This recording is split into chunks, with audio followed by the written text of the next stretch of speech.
దేవుడి యొక్క వాక్యాన్ని చూసుకుంటూ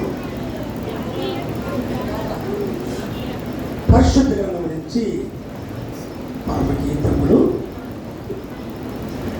2వ అధ్యాయము 11వ వచనాన్ని చదువుకున్నాం. నా ప్రియులారా సుందరవతి లెమ్ము రమ్ము, చలికాలము గడిచిపోయాను, వర్షకాలము తీరిపోయాను, వర్షము ఇక రాదు. ప్రార్థన చేసుకుంటాం. ప్రభానికి స్తుతులు తండ్రి, గొప్ప దేవుడు, పరిశుద్ధుడు, మమ్మల్ని ప్రేమించిన దేవుడు తండ్రి, మమ్మల్ని సమస్త విషయంలో ప్రభా ప్రేమిస్తున్నాము. కానీ తండ్రి మేము ప్రభా కొన్ని విషయాలు నిన్ను ప్రేమించలేకపోతున్నాము. నీ పరిపూర్ణమైన ప్రేమను అర్థం చేసుకునే స్థితిలో ఉంటున్నాం ప్రభా. నీ ప్రేమ ఉన్నది కనుకనే ప్రభా జీవించున్నాము, బ్రతుకున్నాము కానీ ఆరోగ్యకరంగా క్షేమకరంగా కుటుంబంతో కలిసి ప్రభా ఉన్నామంటే నీ పరిపూర్ణమైన ప్రేమ మాటలు విలుచుండగా తండ్రి లోతైన మన దయచేసి ఏ సేన బట్టి వచ్చాం తండ్రి. ఆమె ఆమె పరిశుద్ధమైన గ్రంథము, శ్రేష్టమైన గ్రంథము పరమగీతాలు. పరమగీతాల గ్రంథాన్ని సొలొమోను మహారాజు గారు చాలా ఆత్మీయంగా ఈ యొక్క పరమగీతాల్లో ఎంత లోతైన జ్ఞానం ఉందంటే మనం చాలా తెలుసుకోవాలండి. యేసుక్రీస్తు అనబడిన దేవుడు, ఆయన పెళ్లి కుమారుడు, భర్త అయి ఉన్నాడు, ప్రియుడై ఉన్నాడు. మరి అంత ప్రేమ కలిగిన తత్వం కలిగిన దేవుడై ఉండి వర్ణించాడు. ప్రియురాలు అనగా సంఘము, సంఘంలో ఉన్న ప్రతి వ్యక్తి ప్రియురాలుగా కొలుస్తాను దేవుడు. కానీ యేసుక్రీస్తు యొక్క ప్రేమ ఎంత గొప్పదని, నా ప్రియురాలా ప్రియురాలంటే నాకు ఇష్టమైన వ్యక్తి అన్నాడు. ఇష్టమైన వ్యక్తి. మనం ఎలా ఇష్టమైన వ్యక్తులు ఉంటామండి?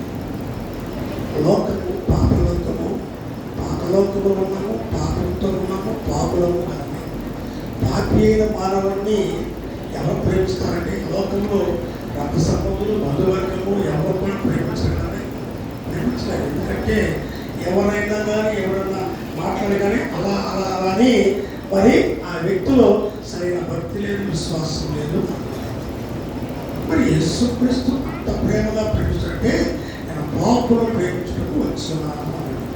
నేను పాపుల కోసము వచ్చున్నాను కానీ నీతిమంతుల కోసం రాలేదు అని. దేవుని ఎంత గొప్ప ప్రేమ చూపించాడు. కనుకనే యేసుక్రీస్తు యొక్క ప్రేమని ఈ అధ్యాయంలో అన్నింటిలో కూడా చాలా చక్కగా వర్ణించాడు మరి సొలొమోను మహారాజు. ఆయన అంటున్నాడు, నా ప్రియులారా సుందరవతి లెమ్ము రమ్ము, చలికాలము గడిచిపోయాను, వర్షాకాలము తీరిపోయాను, వర్షము ఇక రాదు. ప్రియురాలా అన్నాడు, సుందరవతి అన్నాడు. చూడండి, అంత అద్భుతమైన మాటలో వర్ణించి ఎంత ప్రేమిస్తాడే యేసుక్రీస్తు. అంత ప్రేమ ఉన్నది. అబ్రహాముతో అన్నాడు 22వ అధ్యాయంలో, అబ్రహమా అన్యుడికి అన్య కుటుంబ భుజంలో నుంచి వచ్చిన వ్యక్తి ఎంత ప్రేమ చూపించాడని. అబ్రహమా, నీవు నన్ను ప్రేమిస్తున్నావా? నేను నిన్ను ప్రేమిస్తున్నాను, కానీ నా ప్రేమ నీ మీద ఉన్నది, నీ ప్రేమ నా మీద ఉన్నదా అన్నాడు. అడుగుతారు సహజంగా, ఎందుకంటే అది సహజకరమైన మాట. నేను నిన్ను ప్రేమిస్తున్నాను, నీవు నన్ను ప్రేమిస్తున్నావా? ఒక అద్భుతమైన కార్యం వివాహంలో ఏం జరిగిందంటే, వివాహము జరుగుతుంది, ప్రమాణాలను చేపిస్తారు కదండి, ప్రమాణాలు చేపిస్తారు. ఆఖరి ప్రమాణము జరుగుతున్నప్పుడు పెళ్లి కుమారుణ్ణి ప్రేమిస్తున్నావా? ప్రేమిస్తున్నావా? ప్రమాణం చేసిన తర్వాత మరి పెళ్లి కూతున్నాడు, అమ్మా నువ్వు ప్రేమిస్తున్నావా అని అడిగితే, నేను ప్రేమించట్లేదు అని వందల మంది ఒక్కసారి నేను ప్రేమించట్లేదు అనే ఆ మాట రాగానే పెళ్లి కుమారుడు ఆశ్చర్యపోయాడు, దైవశాఖలు అందరూ ఆశ్చర్యపోయే విషయం.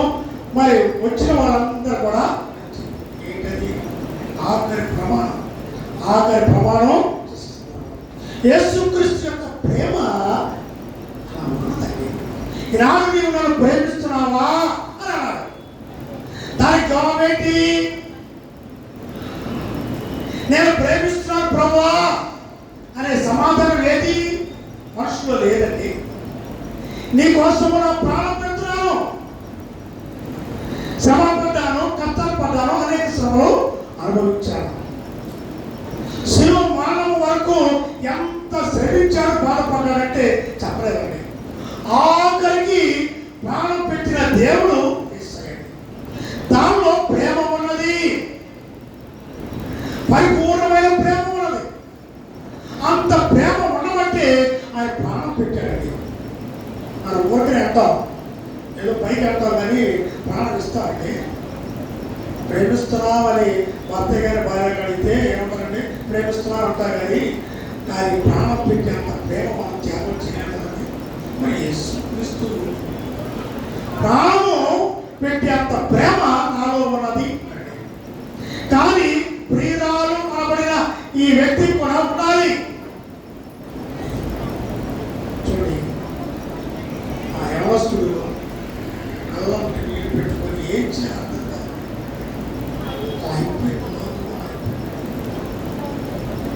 కానీ అబ్రహాముని నీవు నన్ను ప్రేమిస్తున్నావా? నా ప్రేమ ఉన్నది. అబ్రహాం, నీ విగ్రహారాధికుడివి, దేవుని తెలియని వ్యక్తివి, దేవుని తెలియని కుటుంబంలో జీవించిన వ్యక్తివి. నీవు నాకు కావాలి, నిన్ను ఎన్నుకున్నాను. ఒక ప్రపంచానికి మాదిరిగా, లోకానికి మాదిరిగా, విశ్వాసులకు మాదిరిగా, అనేక మందికి మాదిరి జీవితాన్ని ఇవ్వాలని నిన్ను నేను కోరుకున్నాను, ఎన్నుకున్నాను. కనుక నీవు నన్ను ప్రేమిస్తున్నావా అని అడిగాడు. ప్రేమిస్తున్నాను ప్రభు అని అడిగాడు. నేను ప్రేమిస్తున్నాను ప్రభా, నీ ప్రేమ ఎంత ఉన్నదో చూపించు అబ్రహాము అన్నాడు. పని కావాలండి, క్రియలు లేకుండా ఊరికే పైకట్టి ఎట్లా ఉండదండి? క్రియలు అంటే ప్రేమిస్తున్నాను అని అంటారు. క్రియలేమి? క్రియలు చూపించాలి కదండి. అబ్రహాము క్రియల ద్వారా ప్రేమ అనేది చూపించాడు.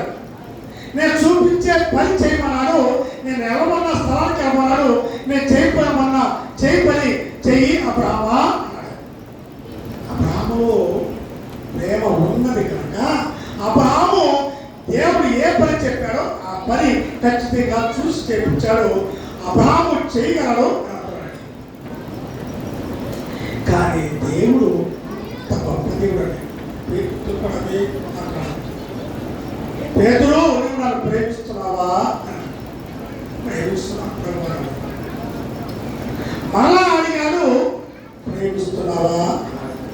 ప్రేమిస్తున్నప్పుడు మళ్ళా అడిగాడు మూడోసారి, ప్రేమిస్తున్నావా అంటే ప్రేమిస్తున్నాను అన్న వ్యక్తి యేసుక్రీస్తు కోసం ప్రాణం పెట్టి అంత త్యాగం చేయాలి కదా పేతురు గారు.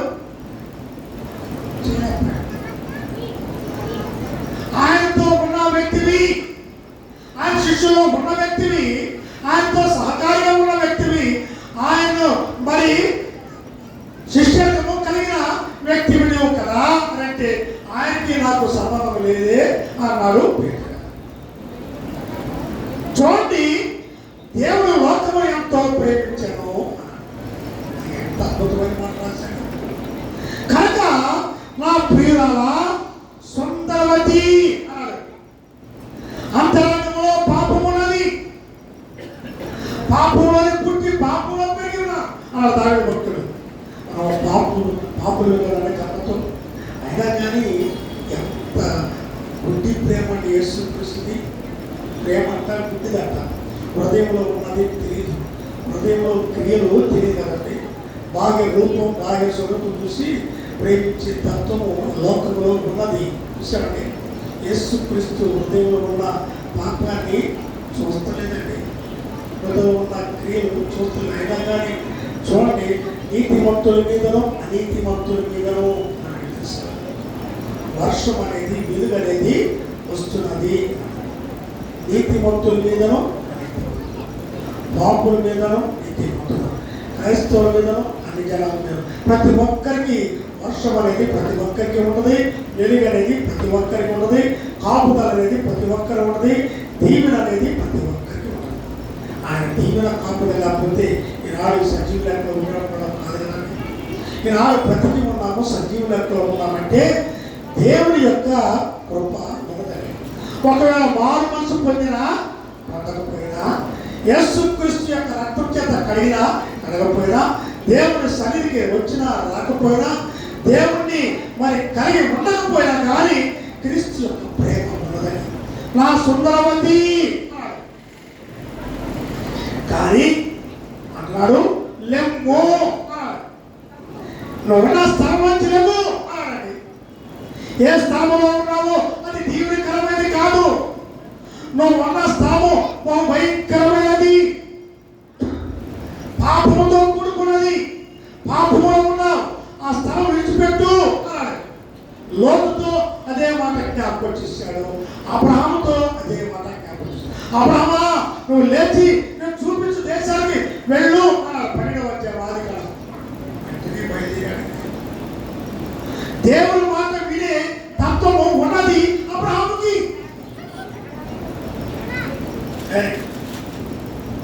లోతుతో ఏం చెప్పాడు? లోతు, కొన్ని దినాల్లో ఈ యొక్క మరి పట్టణాన్ని సర్వనాశనం చేస్తాను కనుక నీవు నీ భార్య నీ బిడ్డ కలిసి మరి ఈ పట్టణాన్ని విడిచిపెట్టి బయటికి రండి అన్నాడు. ఈ యొక్క లోకం అనేది, లోకంలో ఉన్న మరి ఆ సమస్యలు పరిస్థితులు చూస్తే భయంకరమైనది. సొదొమ గొమొర్రా పట్టణంలో ఏదైతే జరగబోతుందో, నినివే పట్టణంలో ఏది జరగబోతుందో అదే ఇప్పుడు జరగబోతుందండి. ఈ యొక్క లోకము సర్వనాశనము అయిపోయే సందర్భం రాబోతుంది, త్వరలో సంభవించబోతుంది. కొన్ని సూచనలు బట్టి మనకు అనేక విషయాలు తెలుస్తుంది.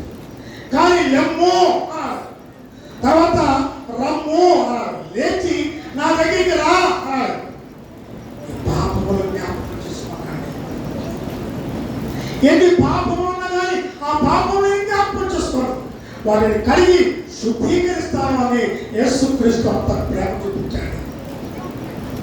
నా ప్రియులారా అన్నాడు, ఎంత ప్రేమ చూపించాడు. లెమ్ము రమ్ము అన్నాడు. చలికాలం గడిచిపోయింది చూసారు కదా, ఎండాకాలము అయిపోయింది. ఎన్ని కాలాలు చూస్తుంటారండి? ఎన్ని సంవత్సరాలు చూస్తుంటారు? ఎన్ని సంవత్సరాలు కాపదాలించుంటారండి? 80 సంవత్సరాలు, 40 సంవత్సరాలు, 30 సంవత్సరాలు, 60 సంవత్సరాలు. నీకు ఎన్ని సంవత్సరాలు అయ్యా అంటే ఏం చెప్తాండి? ఉదయం చాలా మంది నేను మరి ఈరోజు పుట్టినరోజు చూశాను కదండి. ఒక విశ్రాంతి దినాలు పుట్టారు అంటే ఎంత ధన్యకరం తెలుసండి. దాదాపు 7-8 సంవత్సరాలు విశ్రాంతి, ఆదివారం కానీ చాలా మంది చెప్తాను దేవుడి సన్నిధిలో స్తుతించి కృతజ్ఞతగా కేక్ కట్ చేసుకొని ప్రార్థించాలని చెప్తాను. చూసారండి, కనుక దానికి ప్రారంభిస్తారు అలాగే వచ్చే రోజు అంటే ఎంత సంతోషంగా మనం చేసుకుంటున్నాం. అది ఎవరిచ్చారు? ఎవరి కార్యం చేశారు? ఎవరు కాపుదల ఇచ్చారు? ఎవరు నిన్ను మరి కాపాడిన విధానం ఎవరిది అన్నాడు.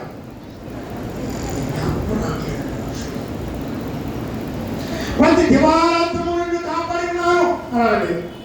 దివారాత్రము నిన్ను పోషిస్తున్నాను, దివారాత్రము నిన్ను కంటికి రెప్పవలే చూసే దేవుని అన్నాడు. సజీవ లెక్కలో ఉన్నామంటే దేవుని చెప్పే కదండి అన్నాడు. చాలా చక్కగా మాట రాశాడు. చలికాలం అనేది గడిచిపోయింది,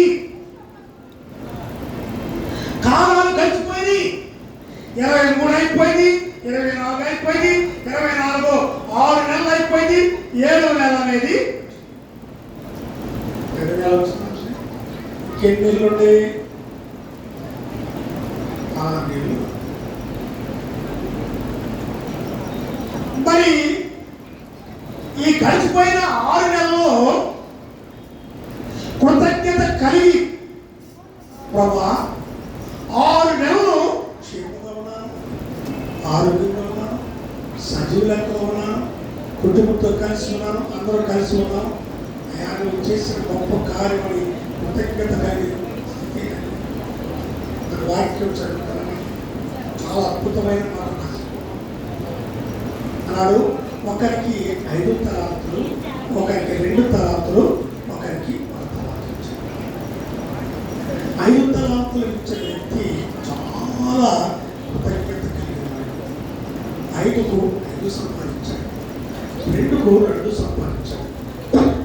1 తలాంతు ఇచ్చిన వ్యక్తి చేశాడు, భూమి తవ్వి భూమి లోపల పాతి పెట్టాడు.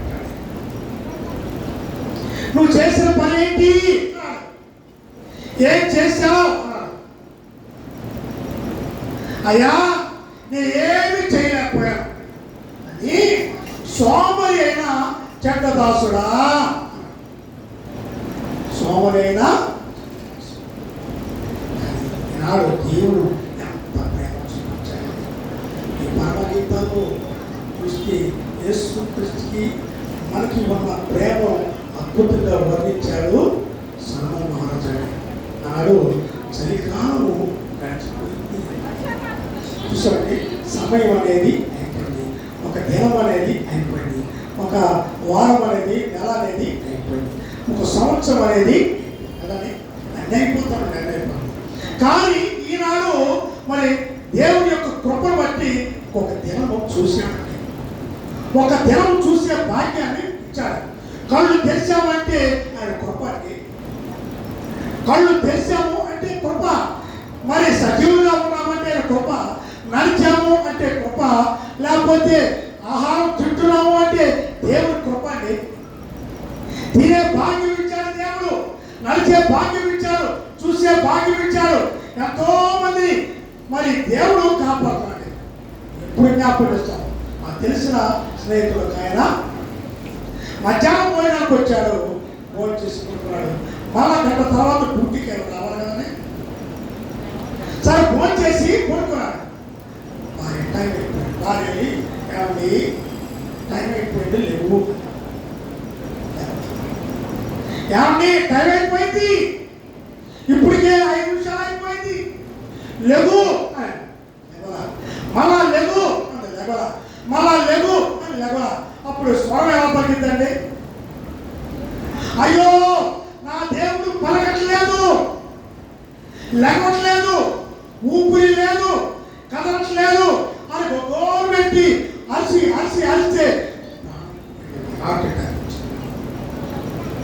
కానీ సజీవుడైన దేవుడు మన దేవుడు, మన సజీవుడిగా ఉంచడానికి కోసం ఎంత గొప్ప కాపుదలించి కాపాడుతున్నాడు అంటే చెప్పలేవాడు. గడిచిపోతున్నాయి, దినాలు అయిపోతున్నాయి, గడియలు అయిపోతున్నాయి, వారములు, నెలలు, సంవత్సరాలు అయిపోతున్నాయి. ఇంకొక సంవత్సరం, ఇంకొక నెల చూసామంటే అది దేవుని యొక్క కృప. మనము దేవుని యొక్క కృపను పొంది మారు మనసు పొంది దేవుని బిడ్డలుగా ఉండాలని దేవుని యొక్క కృపని. అందుకని అన్నాడు, చలికాలము గడిచిపోయాను, వర్షాకాలము పోయాను, వర్షము ఇక రాదు అన్నాడు. నాకు చాలా భయంకరమైనది. చలికాలం అయిపోయింది, వర్షాకాలం అయిపోయింది, ఇక మళ్ళీ రాదు అన్నాడు. మంచి దినము చూడాలన్నా, ఇంకొక దినం రావాలన్నా, ఇంకొక దినము చూడాలన్నా, ఇంకొక దినం క్షేమంగా ఉండాలంటే మనం చూస్తాము అన్నవారు ఎవరున్నారు? ఈ సేవకుడు కూడా చెప్పలేడు.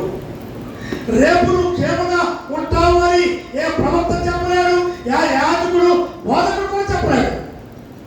ఎవరు తెలుసాడని? ఎవరు తెలియదు. అసలు ఆయన చూస్తాడని కూడా తెలియదు. ఒక దైవసేవకుడైనా బోధకుడైనా ప్రవక్త అయినా రేపు ఉంటాడు అని చెప్పేంత నమ్మకత్వం అనేది లేదు. దేవుడిచ్చే కార్యం. కనుకనే జ్ఞానైన సొలొమోను మహారాజు అంత మరి ప్రేమ కలిగిన మాటలు రాశాడు. వర్షం ఇక రాదు అన్నాడు. ఒక దినం అనేది చూస్తావో లేదో నీకు చూస్తే మంచిది, చూస్తే మంచిది. చూడాలనే దేవుడి యొక్క కృప.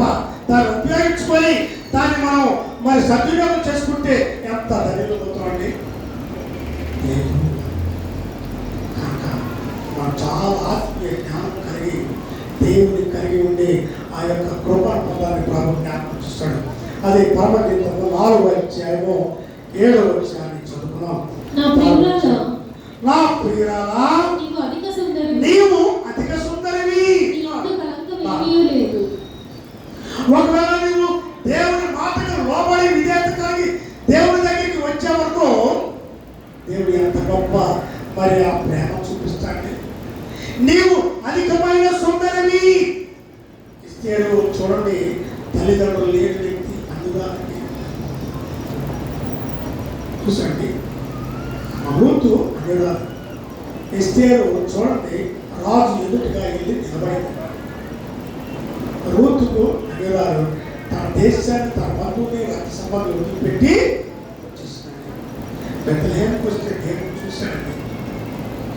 కానీ ఆమె పరిశ్రమ చేసి చాలా అద్భుతమైన సాక్ష్యం పోయేట్టు తెలుసండి. నువ్వు నీ దేశంలో ఉన్నప్పుడు నువ్వు చేసిన ప్రతి క్రియను నేను ఎరిగి ఉన్నాను. నయోమి అంటుంది, నీకు నెమ్మది కలుగును, నెమ్మది కలిగిన దీవెన దేవుడు ఇస్తాడని చెప్తున్నాడు. అంత ఆశీర్వదించాడు. కానీ దేవుని యొక్క ప్రేమ అర్థం చేసుకునేంత దేవుని వాక్యానికి మాటకు లోబడితే ఎంత చెప్పలేడు అని అంటున్నాడు. నా ప్రియురాలా, నీవు అధిక సుందరివి. అధిక సుందరి. దావీదు బహు సౌందర్యం కలిగిన వ్యక్తి అంటాడు. కానీ చాలా చమత్కారంగా వాయిద్యం వాయించగలిగిన స్థితి ఉన్నది. కానీ ఆయన ఏమన్నాడు తెలుసండి? అయ్యా, నేను పాపిని, జన్మ పాపంలో ఉన్నది చూసామండి అని ఒప్పుకొని సర్చ్ చేసుకొని తన హృదయాన్ని కడుక్కున్నాడు. కానీ ప్రభు అన్నాడు, నా ప్రియురాలా, నీవు అధిక సుందరివి, నీ యందు కళంకము లేదు. దేవుని సాక్షి, నీ యందు కళంకము ఏమీ లేదు. గత వారం దేవుని యొక్క వాక్యము జ్ఞాపకం చేశారు. ఒక అన్యుడు, ఒక విగ్రహారాధికుడు, దేవుని ఎరగని వ్యక్తి, దేవుడు అంటే ఎవరో తెలియని వ్యక్తి, కానీ విశ్వాసం అనేది ఉన్నది. విశ్వాసం అనేది, దేవుడు అంటే భయం ఉన్నది, దేవుడు అంటే భయభక్తులు ఉన్నది, నీతి కలిగిన తత్వం ఉన్నది. క్రైస్తవులనే కాదండి, ఊళ్ళో కూడా తెలుసండి. పాపం అంటే భయము, పాప కార్యము అంటే భయం. నీతి కలిగిన క్రియతో మరి దేవుడికి భయంకరంగా ఉండేవాడు అన్ని జనాలను. కానీ ఈనాడు దేవుడి యందు భయభక్తులు కలిగిన ఆ భక్తి జీవితం ఉండి కూడా దేవుడు తెలుసుకునే స్థితిలో అన్నాడు. నీ యందు కళంకమేమీ లేదు. పాపం అనేది లేదు. పాపం అనేది దేవుడి ఎదుటికి వెళ్ళాలని మనం ఎప్పుడైనా. అందుకనే ప్రకటన 20వ అధ్యాయంలో రాసిన 11వ వచనంలో రాసిన దేవుడు మహాచేత రాశాడు. చూసామండి, ధవళ సింహాసనం మీద కూర్చున్న దేవుడు. ధవళ సింహాసనం అనేది అది పరిశుద్ధమైన సింహాసనం. దాని మీద ఉన్న వ్యక్తి దేవుడు యేసుక్రీస్తు. అయితే ప్రతి వారు సామాన్యులు కానీ గొర్రెలు కానీ భూలోకంలో సృష్టిలో ఉన్న ప్రతి వ్యక్తి ఆయన న్యాయపీఠం ఎదుట నిలబడాలి. ఖచ్చితంగా నిలబడాల్సిందండి. నేనైనా నీవైనా ఈ భూమిని పుట్టిన ప్రతి వ్యక్తి నిలబడాలి. ఒక బోధకుడని సేవకుడని లేకపోతే సేవ చేస్తున్నాను అని లేదండి, నిలబడాలి అంతే. అయా మరి నేను సేవకుడే కదా అనేది నాకు అవసరం. నిలబడు. తీర్పు అనేది ఉన్నది. తీర్పులో ప్రశ్నలు అనేవి ఉన్నవి. ఆ ప్రశ్నలో ఘోరమైన ప్రతి అంశం గురించి దేవుడు లెక్కడుతాడు. తెలుసండి, ప్రభావాన్ని సేవ చేశాను కదా, ఎన్నో సంవత్సరాలు చేశాను కదా, లెక్క కాదండి. ఎన్ని సంవత్సరాలు చేసినా, ఎంత కాలం చేసినా, ఎన్ని సంవత్సరాలు బోధించినా, సేవ చేసినా, ఎంత చేసినా నీతి కలిగిన క్రియ లేకపోతే అది బూడిదలో చూసిన పని చూసామండి. ఎన్నో సంవత్సరాలు సత్య వరకు చేశామని చేసినా అంటారు. ఏం చేసినా కానీ నీతి కలిగిన క్రియలు సత్క్రియ లేకపోతే ఆ జీవితము, ఆ యొక్క బ్రతుకు, ఆ సేవ బూడిదలో కూర్చున్న పనితో కానీ అందుకని చాలా జాగ్రత్తగా బోధకుడైనా సేవకుడైనా సామాన్యుడైనా విశ్వాసైనా ఎవరైనా కానీ దేవుడి దృష్టిలో అందరూ సమానమే, అందరూ సమానమే. వారు వీరు అని వ్యత్యాసం అనేది. కానీ నీ యందు కళంకమేమీ కూడా లేదు. ఎంత మరి అద్భుతమైన మాట అనేది. పాపం అనేది లేదు. అంతరంగంలో చూసే దేవుడు పరిశుద్ధమైన దేవుడు అని అంటాడు. నీ యందు కళంకమేమీ లేదు. మరి నిర్గమాకాండము, లేవీకాండము, సంఖ్యాకాండంలో మనం చదివినట్లయితే ఈ మాటలు చాలా జ్ఞాపకం చేసుకుంటాం. బలిపీఠముకి వెళ్ళేటప్పుడు అబ్రహాము తన కుమారుడైన ఇస్సాకును బలిపీఠం మీద పెట్టబోయాడు కదండి. జరగబోయేది భవిష్యత్ కాలంలో జరిగే అద్భుతాన్ని అక్కడ చూపించాడు అబ్రహాం కంటే. బలిపీఠం అనేది శిలువకు సాదృశ్యంగా కనపడుతుంది. శిలువ మీదకి గొర్రెపిల్ల అనబడిన కళంకము లేని ఆ వ్యక్తి ఇస్సాకును తప్పించాడు. ఆ బలిపీఠం మీదకి ఎవరయ్యారు? యేసుక్రీస్తు కాబడిన దేవుడు అక్కడ ఉన్నాడు. అబ్రహాము చూశాడు, అబ్రహాము చూపించాడు. అబ్రహాము ఆ గొర్రె పిల్లను తీసుకెళ్లి బలిపీఠం మీదకి బలి అర్పించాడు. కొన్ని వేల సంవత్సరాల క్రితము మన కోసం చనిపోయిన దేవుడు ఆయన.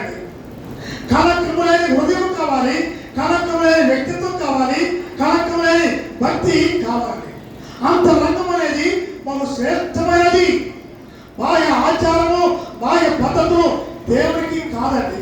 నేను అలా ఉన్నాను, ఎలా ఉన్నాను అని మనం ఎన్నో చెప్పుకుంటాం. కానీ అంతరంగంలో ఉన్నది చాలా ప్రాముఖ్యమైనది. దేవుడు పరీక్షించినప్పుడు, విమర్శించినప్పుడు ఆయన ఏమన్నంటే, నా ప్రియులారా నీ యందు కళంకం ఏమీ లేదు. ఉందా? చూసామండి, అది ఆత్మీయ పరిస్థితి తీసుకోండి. నా హృదయం ఎలా ఉన్నది, నా హృదయంలో ఉన్న భక్తి ఎలా ఉన్నది, నేను ఆచరించే భక్తి ఎలా ఉన్నది, నా విశ్వాసం ఎలా ఉన్నది చూసుకోండి. చూసామండి, రాత్రి కూడా జ్ఞాపకం చూసామండి. పాపం అనేది భయంకరం. కోపపరుడు కానీ పాపం చేయడే అని చూసాను. పాపపరుడు కానీ పాపం చేయడు. కానీ సూర్యుడు అస్తమించే సమయంకి ఆ పాపం అనేది ఒప్పుకొని విడిచిపెట్టి సర్చిస్తున్నాడు. అది బోధకుడికైనా, ఒక విశ్వాసకైనా, క్రైస్తవులు ఎవరికైనా కానీ అది ఉండాలి. బోధకుడైనా సరే చూసామండి, కోప పడుకుడు కానీ పాపం చేయదు. పాపం అనేది నేను కానీ సూర్యుడు అస్తమించే సమయం మళ్ళా రేపు దినానికి ఉదయానికి మరి ఆ హృదయం ఎలా ఉండాలి? చూసండి, ఒకవేళ వచ్చి బ్రదర్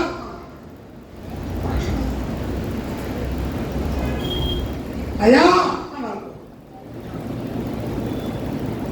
కానీ హృదయంలో పాపము దాచుకొని పాపమును అది పెంచుకొని పాపంతోనే జీవిస్తే దానివల్ల నష్టం అనేది ఉన్నది.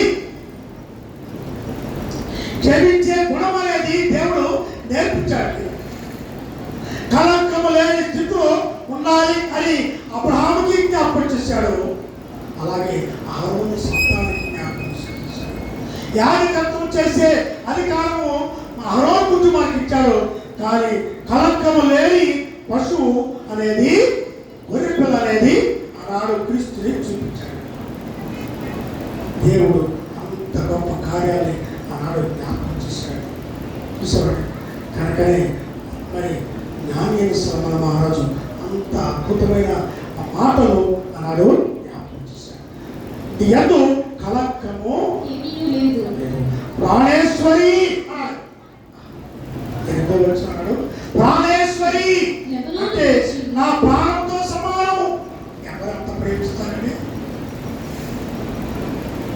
ప్రాణేశ్వరి నా ప్రాణంతో సమానము, ప్రాణం వంటి దానివి అంతగా ప్రేమిస్తారండి.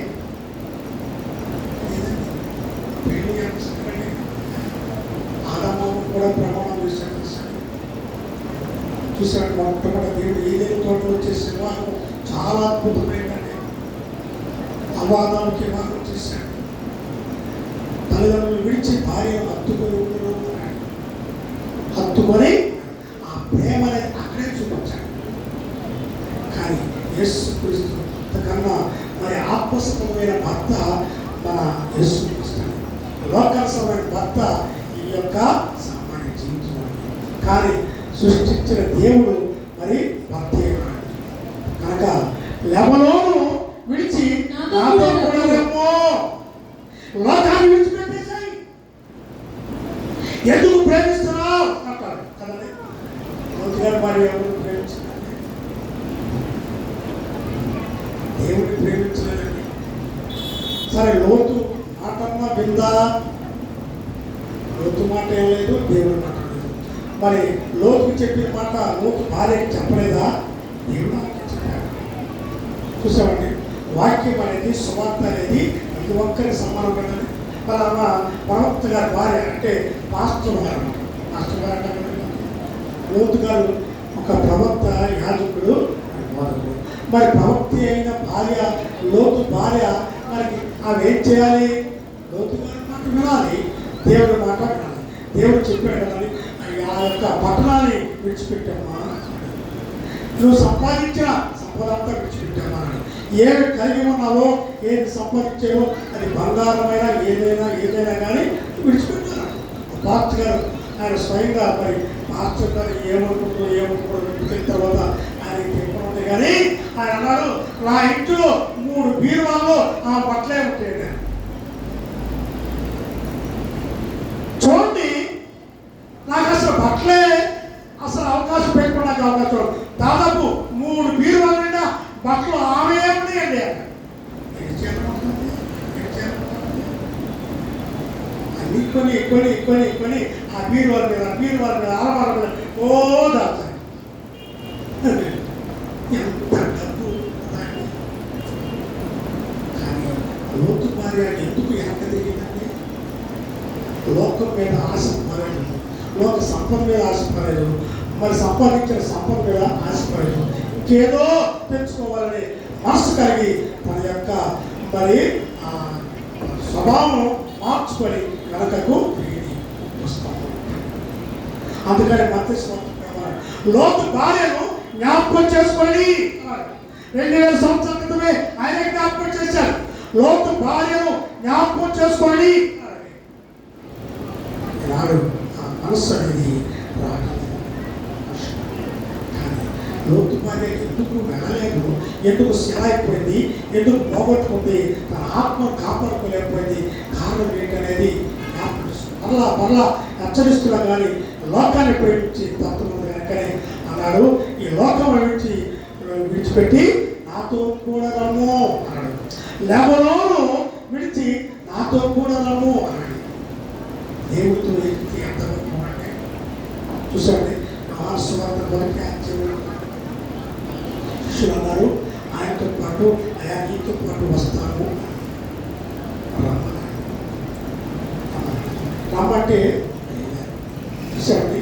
వెళితే వారికి దొరికిందంటే ఏం దగ్గర ఉన్నట్టు ఆయన దగ్గర ఏమీ లేదు. చూడండి, మరణ యోహాను అతని శిష్యులు ఇద్దరు నిల్చుండగా అతను నడుచున్న యేసు వైపు చూసి ఇదిగో దేవుని గొర్రె పిల్ల అని చెప్పాడు. మొదటి అధ్యాయము 37 నుంచి ఇదిగో దేవుని గొర్రె పిల్ల అని చెప్పాడు. అతను చెప్పిన మాటలో ఆ ఇద్దరు శిష్యులు విని యేసును వెంబడించిరి అన్నారు. వెంబడించారు. ఎక్కడికి? ఈ దగ్గర ఈయనతో పాటు వెళ్ళాలి అనుకుని ఆయన్ని వెంబడించారు.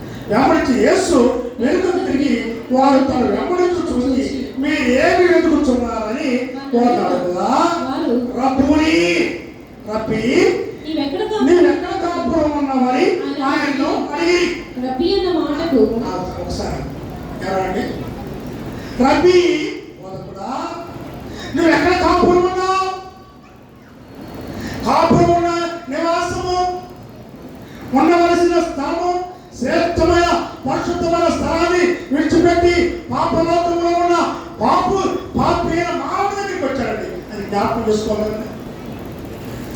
ఎక్కడ ఉండవలసిన వ్యక్తి ఎక్కడ ఉండే వ్యక్తి ఎవరి కోసం వచ్చాడు? ఎవరు ప్రేమించాడు? ఎవరు కావాలి?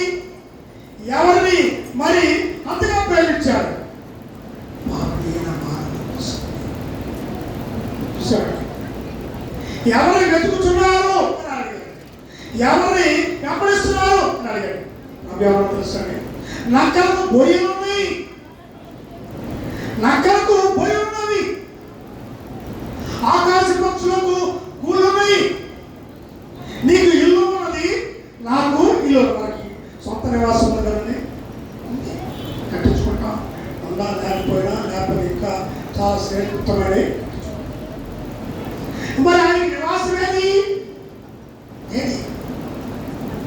పుట్టినప్పుడు నివాసం లేదు, బ్రతికినప్పుడు నివాసం లేదు, ఆఖరికి చనిపోయినప్పుడు కూడా సమాధి చేయడానికి కూడా స్థానం లేదండి. అంత హీనమైన ఆ జీవితాన్ని పాపైన మానవుడైన నీ కొరకు నా కొరకు త్యాగం చేసిన దేవుడు మన పరిశుద్ధ దేవుడు అండి. చనిపోయినప్పుడు కూడా స్థానం లేదు. అది మాత్రమే అన్నాడు, అయ్యా ఆయన శ్రమని నాకు ఇవ్వండి. ఆ దేహం నాకు కావాలి. ఆ దేహము పరిశుద్ధమైనది. ఆయన పరిశుద్ధమైన దేవుడు. ఆ విలువను కనుగొనమని నేనే అని జ్ఞాపకం చేసుకొని అరిమత్త పిలాతు దగ్గరికి చాలా భయంగా వెళ్ళి అడిగాడండి. పిలాతు ఇస్తే ఆ యొక్క శవాన్ని నూతన వస్త్రములతో చుట్టి తీసుకెళ్ళి తనతో పుచ్చుకున్న సమాధిని పెట్టాడు. అక్కడ కూడా ఆయనకి నివాసం లేదు. ఎంత బాధకరమండి. పాపైన మానవుడి కోసం అంతా త్యాగం చేశాడు. నువ్వు ఎక్కడ కాపురం ఉన్నావని ఆయన అడిగి రబ్బీ అనే మాటకు బోధకుడని అన్నాడు. వచ్చి చూడని ఆయన వారితో చెప్పగా వారు వెళ్ళి ఆయన కాపురం స్థానం చూచి ఆ దినము ఆయన యొక్క బస చేసి ఏముందండి? మంచం ఉందా? లేకపోతే కంచం ఉందా? తినడానికి ఆహారం ఉందండి? మొన్న కూడా జ్ఞాపకం చేశాడు. శిష్యులు ఒకరైన తోమా గారు మద్రాసు పట్టణానికి వచ్చిందండి. కేరళ ప్రాంతం మద్రాసు ప్రాంతంలో సేవ చేసి ఆయన మరి ఆ సేవ అంతా కూడా ఆ ప్రాంతంలో వచ్చేసి అనేక మందికి సువార్త ప్రకటించి ఆఖరికి ఎత్తైన కొండ మీదకి వెళ్ళినటువంటి ప్రాంతం. ఎత్తైన కొండ మీదకి వెళ్ళి ఆ కొండలో ఉన్న గుహలో ప్రార్థన చేసుకున్నాడు.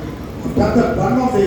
ఆ బండ మీద చేతులు పెట్టుకొని ప్రార్థన చేస్తూ ఉంటే వాటికి అరవ పెడితే ఇప్పటికీ ఏంటో మీరు చూసినా కానీ ఆ బండ మీద అరవ కనపడుతుంది. అంత లోతైన ప్రార్థన చేశాడు. ఎవరి కోసం ప్రార్థన చేశాడు?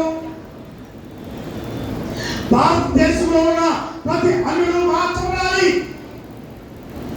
ప్రతి రాష్ట్రంలో ఉన్న అన్యుడు మారాలి.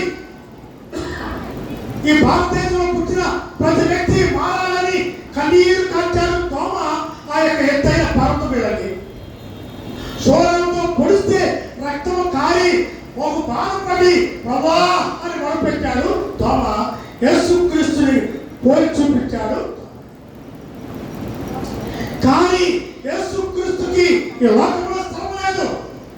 నా కుమారుడా నీ హృదయం నాకు ఇస్తావా జ్ఞాని సభావాన్ని రాసి నీ హృదయం నాకు ఇస్తావా, నాకేం అవసరం, నీ హృదయం నాకు కావాలి, ఇస్తావా? చూసారండి ఏమిస్తానండి. దాన్ని అడిగాడు, నాకు ఒక మందిరం కట్టిస్తావా నువ్వు? నేను నేరాల్లో ఉన్న వర్షంలో ఎండాకాలంలో నేరాల్లో ఎడారులో ఉన్నా. ఎంతకాలం ఎక్కడ ఉన్నాను? ఎంతో కాలం ఎడారులో చూడండి.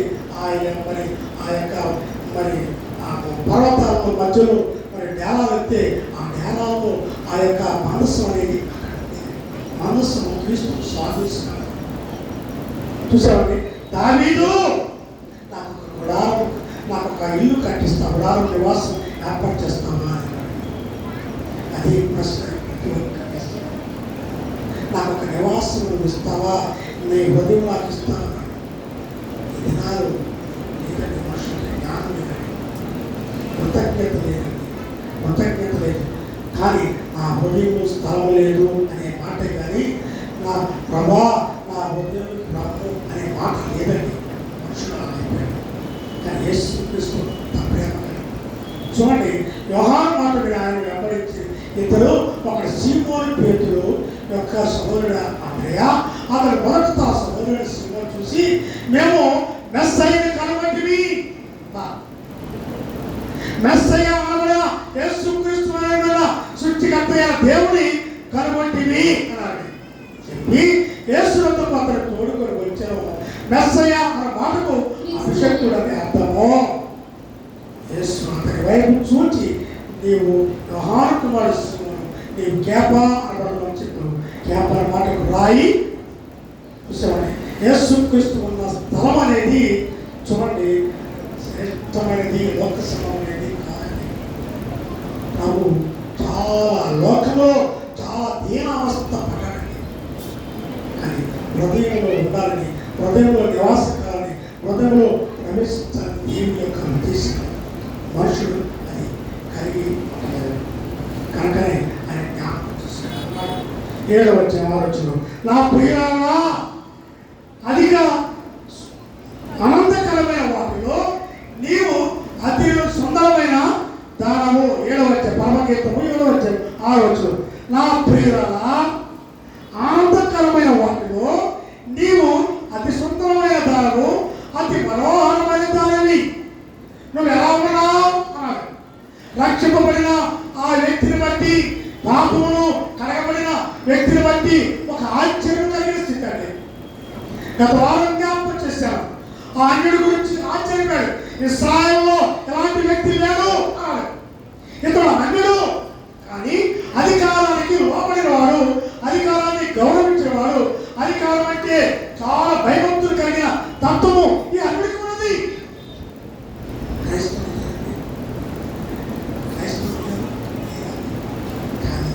దేవుడు అంత ప్రాముఖ్యం చూసామండి. దేవుడు అంత శ్రేష్టమైన ఆ మాటల చేత జ్ఞాపకం చేస్తున్నాడు. అన్నాడు, నీవు గోపాస పర్వతములు సాంబాడి పర్వతములకు నేను వెళ్ళదును. నా ప్రియుడు ప్రియురాలా నీవు అధిక సుందరమి, నీ యొక్క కళాంకము ఏమియో. అంటే హృదయంలో ఏముంది? పాపీయ మానవుల్లో చూడండి, పాపం అనేది ఉన్నది, కళంకం అనేది ఉన్నది. కళంకం అనేది కదండి. చాలా జాగ్రత్త కలిగిన భక్తి జీవితులు ఉన్నారు. అపోస్తలుడైన పౌలు జ్ఞాపకం చేస్తున్నాడు. రోమీయులకు రాసిన పత్రిక 9వ అధ్యాయము 25వ వచనం చదువుకున్నాం. 9వ అధ్యాయము 25వ వచనం. నా ప్రకారము నా జనులు కాని వారికి నా ప్రజలనియు, నా ప్రజలు నా ప్రకారము నా ప్రజలు కాని వారికి నా ప్రజలు అనియు. కాని దానికి ఒకసారి అర్థం. ప్రజలు కాని వారు ఎవరు అని అపోస్తలుడైన పౌలు గారు విసుగుపోయి వేసారిపోయాడండి. చెప్పి చెప్పి చెప్పి యూదులకి శాస్త్రులకి పంచలకి చెప్పి చెప్పి చెప్పి వినటలేదు, విసుగుపోయారు. ఎంత చెప్పినా కానీ బూడిదలో పోసిన పనిరేనండి. ఈనాడు క్రైస్తవులు ఉన్నారు. ఎన్ని సంవత్సరాలు చెప్పి ఎంతకాలం చెప్పినా, ఎంతకాలం బోధించినా, ఎంతకాలం ఒళ్ళు మరి కొనవేస్తున్నా కానీ క్రైస్తవుడు అనబడిన వ్యక్తి మారడు. ఇది వేషధారణ జీవితం అంతే, యాంత్రికమైపోయినట్టే. రావటం వెళ్ళటం, రావటం వెళ్ళటం, సంవత్సరాలు గడిచిపోతాయి. కనుకనే మిమ్మల్ని వదిలిపెట్టి నేను అన్య జనాలను వద్దకు వెళ్తున్నాను అని తెలుసండి పౌలు గారు. మీరు వినరు, మీరు లోబడరు, మీరు మార్పు చెందరు, మీరు మారరు. ఎక్కడ చూసినా అక్కడే. కనుక నేను అన్ని జనాలను వెతుకు పెడుతున్నాను. ఈనాడు సువార్త అనేది అన్ని జనాల్లో ఉన్నది. సువార్త అనేది అన్ని జనాలు వినిపిస్తూ ఉంటే మనం మారిపోతారని చూసామండి. కానీ ఎంత అద్భుతమైన మాటలని అపోస్తలుడైన పౌలు రోమ సంఘానికి జ్ఞాపకం చేస్తారు.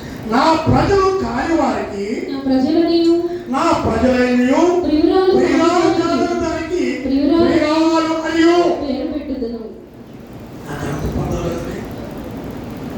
ప్రియురాలా అన్నారు. కాదు ప్రభా అని లోబడి ప్రియురాలు అనిపించుకునే ఘనత కలిగిన తత్వము కావాలి. కానీ ప్రభు అపోస్తలుడైన పౌలు చేత రాపించాడు. ఆ ప్రకారము నా ప్రజలు కానీ నా ప్రజలనియు ప్రియురాలు కాదని దానికి ప్రియురాలనియు పేరు పెట్టుదును. మరియు జరుగునదేమనగా మీరు నా ప్రజలు కారని ఏ చోటను వారితో చెప్పబడినో ఆ చోటనే జీవగల దేవుని కుమారుని వారికి పెట్టబడినో అన్నాడు. ఏ స్థలములో, ఏ ప్రాంతంలో, ఏ లోకంలో, ఏ పాపంలో, ఏ పాప జీవితంలో ఉన్నావో కడగబడినప్పుడు, శుద్ధి చేయబడినప్పుడు, హృదయం కడగబడినప్పుడు దేవుడు ఇచ్చే అధికారం చాలా శ్రేష్టమైనది. మరియు జరుగునదేమనగా మీరు నా ప్రజలు కావాలని ఏ చోట వారితో చెప్పబడినో ఆ చోటనే ఏ ప్రజలు నా వారు కాదని అన్నారో అదే స్థలంలో ఆశ్చర్యం కలిగించాలి కదండి. అయ్యో ఎంత మారిపోయాడు, ఎంత మార్పు వచ్చింది చూసామండి. నేను యేసుక్రీస్తు నా పరిచేత కనబడి గత జీవితంలో పాపం పుట్టి పాపం పెరిగాను. నాడు యేసుక్రీస్తుని కలిగి ఉన్నాను. యేసుక్రీస్తు నా సొంత రక్షకుడు, నా దేవుడు అని నువ్వు ఏదైతే సాక్ష్యం ఇస్తావో ఆనాడు చూడండి ఒక దేవుడికి ఆశ్చర్యం. చాలాసార్లు జ్ఞాపకం చూశాను. ఒక ముస్లిం కుటుంబం అక్కడ కూడా వచ్చి చెప్పినాను. కానీ హాస్పిటల్లో భర్త కోమాలో ఉన్నాడు. కోమాలో ఉంటే వాళ్ళ అమ్మగారికి ఫోన్ చేస్తే వాళ్ళ అమ్మగారిని తీసుకెళ్ళి రోడ్డు మీద ఎక్కడ ముందుకు పారేసి మాత్రం డబ్బులు చూసాను. కానీ యేసు ప్రభు పాదాలు పట్టుకొని ఆమె ఒక దైవ శాఖ చెప్పిన మాట ప్రకారం మరి ఆయన ప్రేమ కలిగిన దేవుడు ఆయన పట్టుకోమని అడిగితే ఆమె యేసుక్రీస్తు పాదాలు పట్టుకుంటే భర్త చూడండి ఆ కోమాల నుంచి బయటకు వచ్చాడు.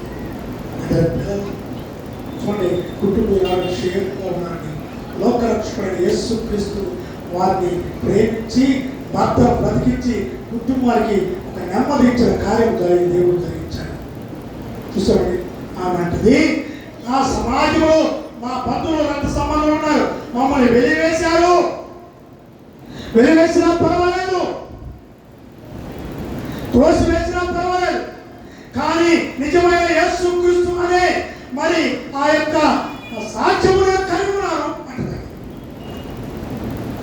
కానీ అలాంటి ఆశ్చర్యం కలిగించిన కార్యము ఒక వ్యక్తి కలిగి ఉండాలని దేవుడు జ్ఞాపకం. మరియు జరుగునదేమనగా మీరు నా ప్రజలు కాదని ఏ చోటైతే వారితో చెప్పబడినో ఆ చోటనే జీవముగల దేవుని కుమారుని వారికి పేరు పెట్టుదును అని హోషేయలో ఆయన చెప్పుచున్నాడు. పాపాన్ని ఏదైతే మనం శుద్ధీకరించి మనం తెలుసుకుంటామో అదే చోట ఒక ఆశ్చర్యం కలిగించే ఆ యొక్క జీవితం కావాలి. అది అపోస్తుడైన పౌలు జ్ఞాపకం చూస్తున్నాడు. 16వ అధ్యాయము 12వ వచనం చదువుకున్నాం. ప్రభువునందు ప్రయాసపడు కృపై నాకు త్రుఫోసాకును వందనములు, ప్రియురాలకు పెర్సీసునకును వందనములు. ఆమె ప్రభువునందు ప్రయాసపడు కృపై నాకు త్రుఫోసాకును వందనము. వారు ఎవరిది? ప్రియురాలకు పెర్సీసునకును. దానియేలు నీవు బహుప్రియుడివి అని తెలుసండి. దేవుడు బహుప్రియుడివి. అన్ని జనాంగమైన నెబుకద్నెజరు హృదయాన్ని మార్చగలిగాడు, దర్యావేషు హృదయాన్ని మార్చగలిగినాడు. నీవు బహుప్రియుడివి అన్నాడు.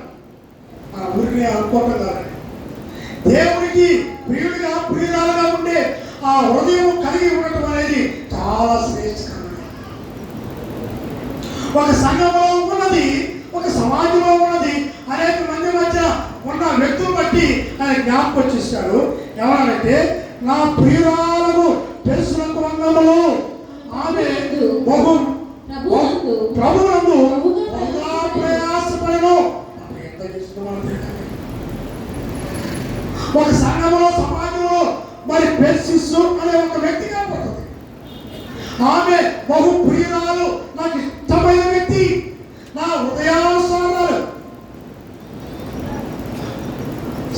చాలా ప్రాముఖ్యమైన దేవుని హృదయాన్ని కదిలించే తత్వము. కానీ అందుకని జ్ఞాని సమం చేత ఈ మాటలు రాయించండి. చూసామండి, నువ్వు దేవునికి ప్రియుడిగా ఉండాలంటే హృదయం అనేది కడగబడాలి, శుద్ధీకరించబడాలి. చూసామండి, అంతటి శ్రేష్టమైన మాటలు ఆయన అక్కడ జ్ఞాపకం చేస్తున్నాడు. చూసామండి, నా ప్రియురాలా మార్చబడాలి, నేను మార్చబడాలి, జీవితం మార్చబడాలి, క్రియలు మార్చబడాలి. అన్నీ మార్చబడిన తర్వాత దేవునికి ప్రియమైన బిడ్డలుగా, ప్రియమైన సొత్తుగా ఉండే ఆ స్థితి కలిగి ఉంటే ఎంత అద్భుతమైనది. అది అపోస్తలుడైన పౌలు ఏమని రాస్తాడు? ఎఫెసీయులకు రాసిన పత్రిక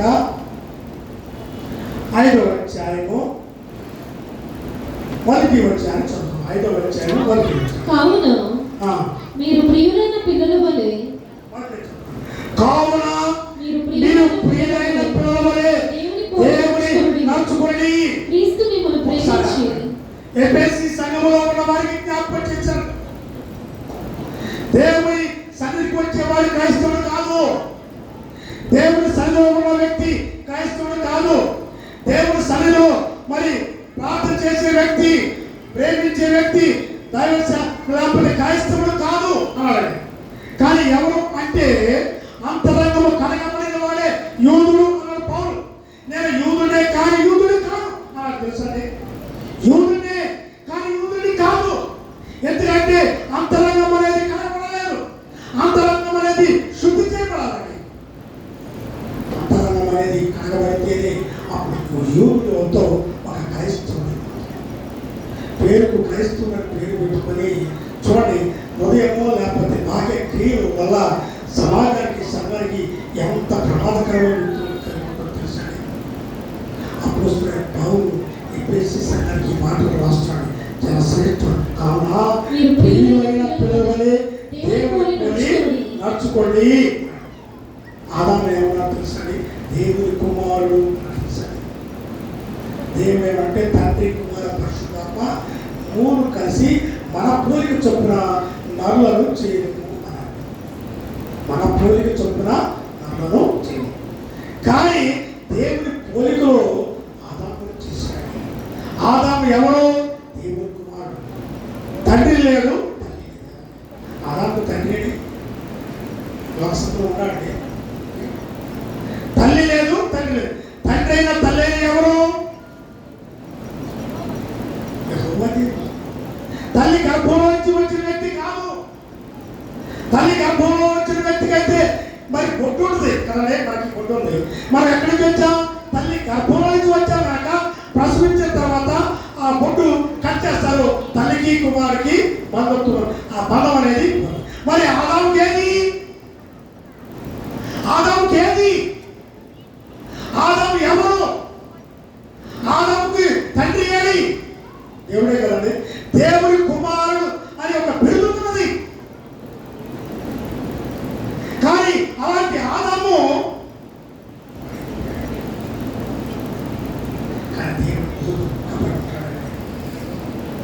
నా ప్రియమైన కుమారుడు, దేవుడి కుమారుడే కదా ఆదాము. ఆదాము మరి పాపం చేస్తే మరి అపవాది ఏముంటది? ఏముంటది? కయ్యూను తన తమ్ముడైన హేబెలుని చంపాడు. ఏమంటాడు దేవుడు? కయ్యూను నీ తమ్ముడైన హేబెలు యొక్క స్వరము భూమిలో నుంచి మొరపెట్టుచున్నది అన్నాడండి. అవేమో యెహోవా దయ వల్ల ఒక కుమారుని సంపాదించుకున్నాను అన్నాడు. మనందరం అంటామంటే అన్నిటికీ స్తోత్రమే. లేచినా స్తోత్రమే, లేచినా యేసయ్యే, కూర్చున్నా యేసయ్యే, మోకాలు పట్టేసినా ఏ నొప్పు బాధ వచ్చినా కానీ కదండి. నేను హాస్పిటల్కి వెళ్ళాను, పక్క డాక్టర్ గారు అప్పుడప్పుడు చెకప్ చేస్తాను. ఈ కిడ్నీ అయితే అయ్యగారు నేను తెలుసు, అయ్యగారు 7 సంవత్సరాల తర్వాత వచ్చేటట్టు, సంవత్సరాలు అయిపోయింది, ఏంటి ఇప్పుడు వచ్చేటట్టు. నేను 3 నెలలకు రమ్మని చెప్పే కదా, 3 నెలలకి 3 నెలలకి చెకప్ చేయించుకున్నా. ఎందుకంటే సంవత్సరాలు రాలేదు బాధ వస్తే గోదావరి అయ్యారు. బాధ వస్తే బాధ అర్థమైంది అంటే బాధ వచ్చినా కానీ దేవుడు జ్ఞాపకం మనుషులు కండి. ఏదో టాబ్లెట్ వేసుకున్నాము, అవసరమైనప్పుడు ఏసయ్యా అని అంటున్నాడు, తగ్గిపోతుంది. తర్వాత కృతజ్ఞత అనేది లేదండి. కృతజ్ఞత అనేది కావాలి. అర్థస్వార్థ 8వ అధ్యాయం రాస్తాడు. ఒక కుష్టి వ్యాధి కలిగిన వ్యక్తి కొండల్లో నివాసం సమాజంలో చూసామండి. ఆయన యేసు క్రీస్తు దగ్గరికి వచ్చి మోకరించి సాష్టాంగపడి, ప్రభా నీకు ఇష్టమైతే నన్ను శుద్ధిని చేయి అడిగాడు. పాదాల దగ్గర చేసుకోండి, నీకు ఇష్టమైతే నన్ను శుద్ధిని చేయి అన్నాడు. నాకు ఇష్టమే అన్నాడు. ఇష్టమైతే శుద్ధిని చేయన్న వ్యక్తిలో ఉన్న తలాంతులు చూశాడు దేవుడు. తన శిరస్సు వచ్చాడు, తన పాదముల దగ్గర తన మరి శిరస్సు వచ్చి రొక్కి తన అంతరంగాన్ని పరిశీలన చేసుకొని భాగ్యంగా అంతరంగముగా తన హృదయాన్ని దేవుడికి అప్పగించుకున్నాడు. నేను ప్రేమిస్తున్నాను, నువ్వు శుద్ధుడు కా అన్నాడు. దేవుడు ఎంత అద్భుతం చేశాడు. భాగ్యమైన కూర్చు, అంతరంగమైన కూర్చు రెండింటినీ కలిగాడు దేవుడు.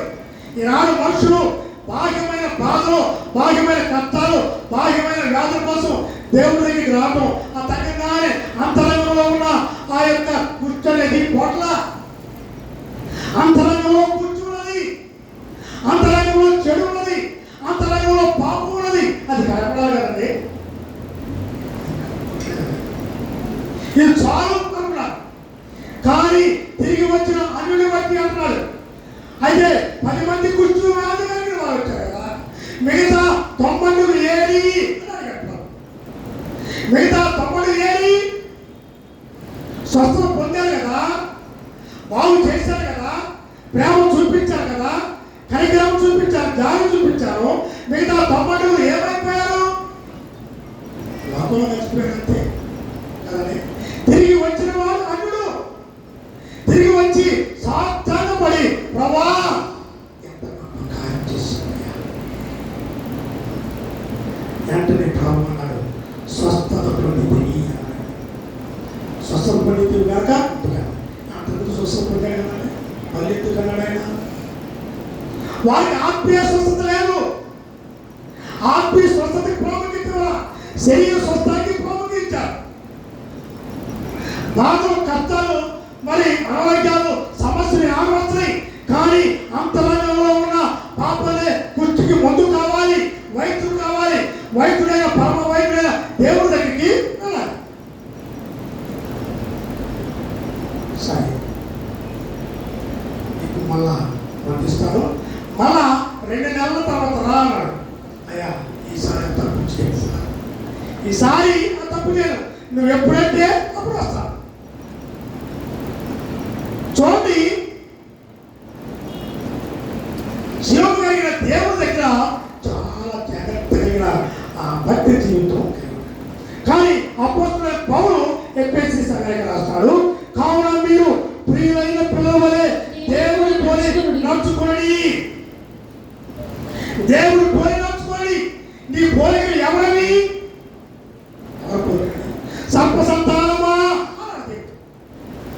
సర్ప సంతానమా, సర్పమనే అపవాది కలిసిన ఆ యొక్క విషపూరితమైన పాపమైన విషపూరితం ఈనాడు పాపమైన మానవులలో ఉన్నది.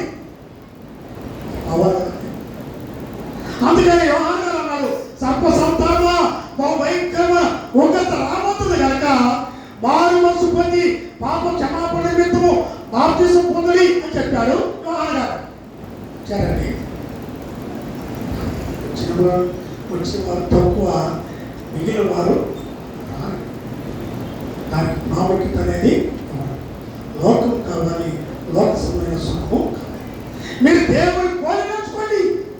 ఎఫెసీ సంఘములో సరైన దిద్దుబాటు క్రమశిక్షణ భయభక్తులు లేని ఆ యొక్క సంఘము అయిపోయింది. కనుకనే ఎఫెసీ సంఘానికి ఆయన రాశాడు, కావున మీరు ప్రియులైన పురాల పోలే దేవుని నడుచుకొని క్రీస్తు మిమ్మల్ని ప్రేమించి, క్రీస్తు మిమ్మల్ని ప్రేమించాడు. అంత ప్రేమించాడండి. పాపైన మన కోసం 2 చేతులు చాపాడు. దేవా నా కోసం ఎంత ప్రేమిస్తున్నావు, పెద్ద ప్రేమ ఉందంటే 2 చేతులు చాపిన సిలువు చూపిస్తాడు వేశాడు. 2 చేతులు ఏమన్నాయి, చాపబడిన చేతులు మేకులు ఉన్నాయి అంటే అంత ప్రేమ ఉందని వేసుకుంటాడు. లేదు, నేను ఎక్కువ వివాహం అయినప్పుడు జరుగుతాను, ఎంత ప్రేమిస్తున్నావు, అమ్మాయిని ఎంత ప్రేమించేవయ్యా అంటే ఇప్పుడు అంటాడు, ఇంత అంటాడు, ఇంత అంటాడు, ఇంత. నువ్వు ఎంత ఎంత ఎంత అన్నావు కానీ ఆకాశం అంతా మరి ప్రేమించాడు కానీ యేసుక్రీస్తు యొక్క ప్రేమ ఉందా? ఇప్పుడు వరకు మానవసం. యేసుక్రీస్తు యొక్క ప్రేమ ఎంత గొప్పదంటే 100% ప్రేమ. చూసాడు, మానవుడు అంటాడు 99% అంటాడు, 100వ అంకి మాత్రం పరిపూర్ణత. కానీ అపోస్తలుడైన పౌలు చూడండి, ఎఫెసీ సంఘానికి రాశాడు, క్రీస్తు మిమ్మల్ని ప్రేమించి పరిమళ వాసన వరకు మన కొరకు తను తాను దేవునికి అర్పణగాను బలిగాను అర్పించుకోను. అలాగనే మీరు ప్రేమ కలిగి నడుచుకోండి. మీలో జాగ్రత్తమైనను ఏ విధమైన అపవిత్రతే కానీ లోపత్తులే కానీ వీటి పేర్లను ఎత్తకూడదు. మీరు ఎవరు? ఎఫెసీ సంఘంలో ఉన్నవారు మీరు ఎవరు? ఒక విశ్వాసి, నేను మారుమనసు పొందాను, బాప్తిసం పొందాను అని చెప్తున్నాను. అలా ఎక్కడికి వెళ్తాను? మళ్ళా కానీ అక్కడికి వెళ్తున్నాము అంటే అపోస్తలుడైన పౌలు జ్ఞాపకం చేశాడు, మిమ్మల్ని మీరు పరీక్షించుకోండి.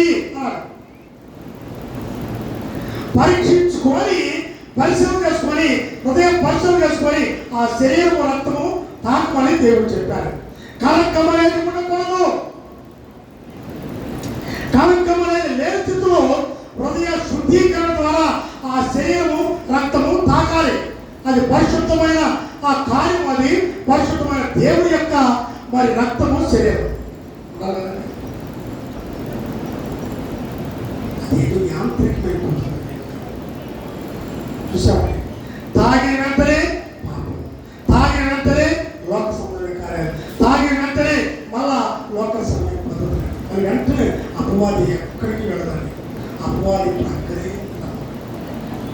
చూసామండి, ఇస్కరియోతు యూదా కూడా మరి ఆ 12 మందితో పాటు బలాలతో పాల్గొన్నాడు. చూసాడు, బలాలతో పాల్గొన్న ఇస్కరియోతు అపవాది కుమారుడు రాయబడుతుంది. ఇస్కరియోతు యూదాకి భాగంగా ప్రవక్త అని, లేకపోతే గురుగడి వాళ్ళని పేరు పెట్టాడు శిష్యులకి, వాళ్ళని అభిషేకించాడు. కానీ ఇస్కరియోతు యూదా ఎవరు? అపవాది కుమారుడు. ఆ యొక్క 12 మందిలో ఊడుకొని వారిలో ఒకటిగా ఉండి శరీరము రక్తము తీసుకొని చూడండి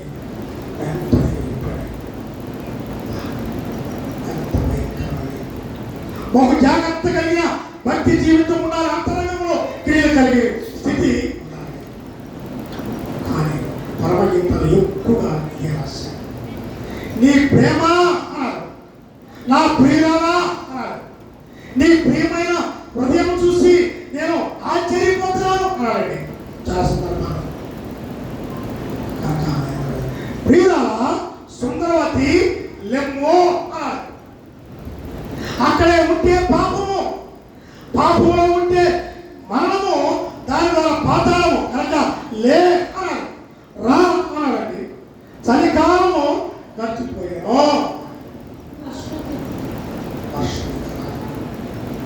చూశాడు 23వ సంవత్సరం వస్తుంది, 23వ సంవత్సరం మళ్ళీ జనవరి నెల నుంచి మన ప్రారంభం వస్తుందా, ఆయనకి మారిపోయింది. చూడాలన్నా చూడాలి, పాత రోజు చాలా మరి వేరుకరమైనవి, ఇక వచ్చేది కూడా చాలా ప్రమాదకరమైనవి.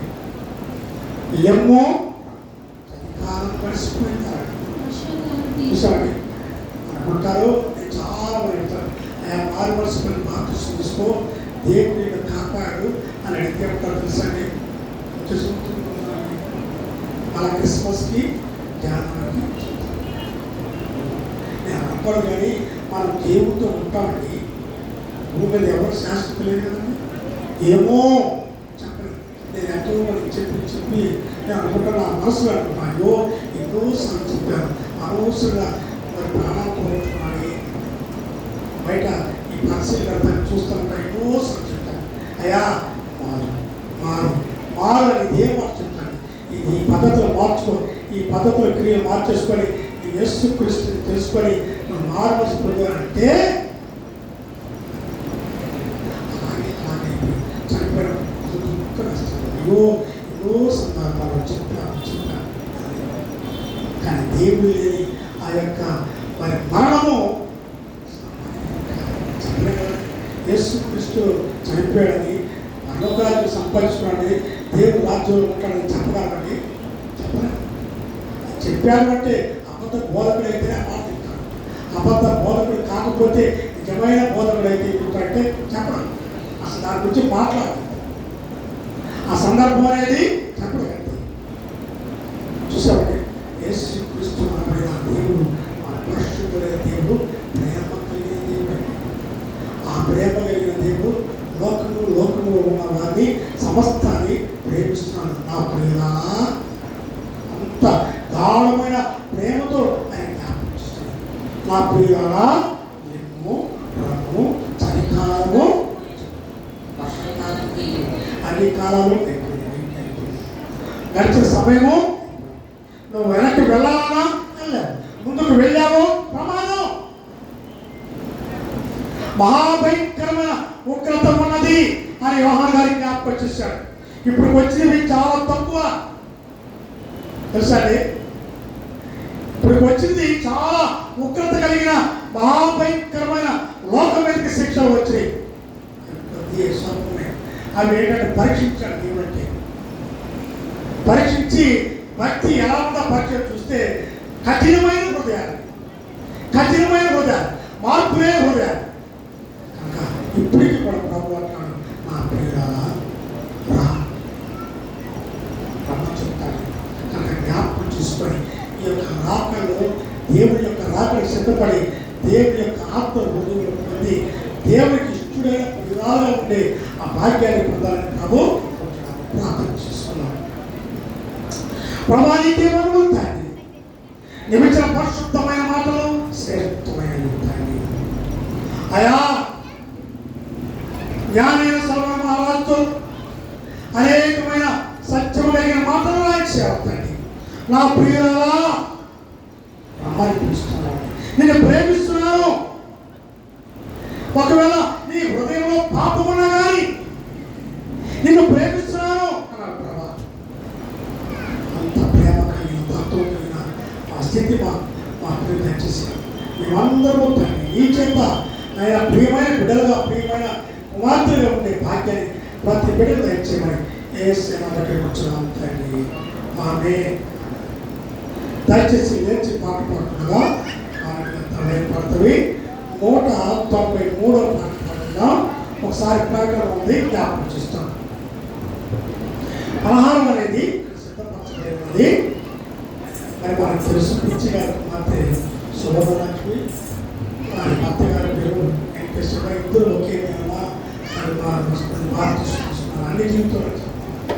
వాస్తవాన్ని జ్ఞాపకం చేస్తాను.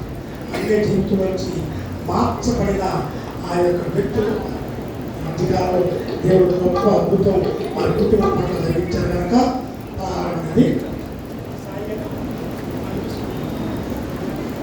తర్వాత ఇంకో మాట జ్ఞాపకం చేస్తాను.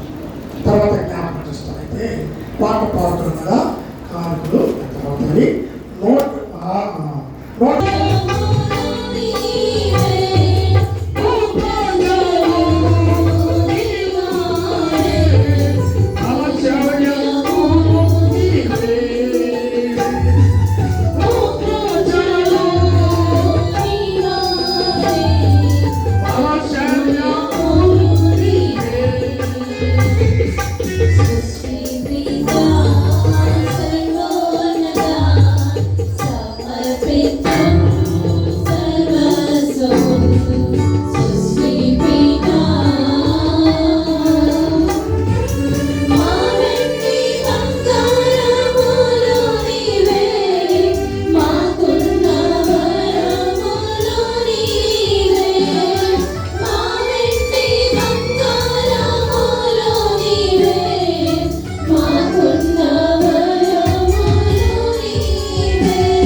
అని వెనకాల పుస్తకాలు తెలుసు తెలియవచ్చు. బైబిల్ ప్రతి ప్రాంతంలో, జిల్లాల్లో, రాష్ట్రంలో, మరి అనేక ప్రాంతాల్లో ఈ యొక్క స్వార్థ అద్భుతమైన స్వార్థ చూడండి. ఎంతో కష్టపడి ప్రదర్శించి వస్తూ ఉంటారు. కనుక మీకు బైబిల్ ఏ రకం కావాలన్నా ఉన్నాయి. లోపల భక్తుల చరిత్రలో మంచి మంచి బుక్స్ రేపు ఎల్లుండి కూడా ఎల్లుండితో మాట్లాడదు. కనుక మీరు పోయిన తర్వాత మీకు కావాల్సిన చూసుకోండి. ప్రతి మరి బైబిల్ కానీ పాఠ్యం కానీ 20% డిస్కౌంట్ ఉన్నాయంటే 10% డిస్కౌంట్ ఉన్నాయంటే వాటికి ఇస్తారు. కనుక మీరు చూసుకుంటే లేదు ఇక్కడ రాలేము రేపు ఎల్లుండి కూడా కనుక ఉపయోగించుకొని తీసుకొస్తాం. కొంచెం ఎంతమంది చాలా బయట నుంచి కూడా చాలా మంది వస్తారు. ఎందుకంటే చాలా ప్రాంతాల్లో మరి వినిపిస్తున్నాక చాలా వస్తారు. కనుక మీరు చూసుకొని మరి తర్వాత చెక్ చేయడం తర్వాత చూసుకోవాలనుకోండి. లేదంటే రేపు ఏదైనా అవకాశం దాన్ని ఉపయోగించుకోవాల్సిందిగా ఎంతో కొంచెం ప్రార్థన చేసుకోవాలి. ప్రభావానికి గొప్ప దేవ, ఈ ప్రేమ ఎంత గొప్పండి. మమ్మల్ని ప్రేమించావు, లోకంలో ప్రేమించావు. లోకంలో మరి ప్రభా పాపం అని పాపంలో పుట్టుకున్నాం. పాపంలో ఆయన మనం జయించి వారు పని నాలుగు గొప్పలు జ్ఞాపరిస్తాడు. ఎంత రాజ్యం, ఎంత పరిశ్రమ, ఎంత అద్భుతమైన వ్యక్తిగా చేసి ఒక ప్రవక్తగా చేసినంత రాజుగా చేసావు తండ్రి. తన గర్భాన్ని ఆయన కుటుంబాన్ని ఆస్వాదించి లోకరక్షకుడు యేసు అనబడిన నీవు తండ్రి దానికన్నా ముందు ప్రభా రాహబును ప్రేమించావు తండ్రి, రూతును ప్రేమించావు తండ్రి. ఆశ్చర్యపోతున్నావు ప్రభా, రాహాబు మార్చబడింది తండ్రి. ఒక అన్యురాలు విగ్రహారాధికురాలైన ఆయన రాహాబు మార్చబడింది తండ్రి. తండ్రి ఆయన గొప్ప ప్రేమను చూపించావు. ఆయన ఆ గర్భంలో నుంచి, ఆ వారసత్వంలో నుంచి వచ్చావు తండ్రి.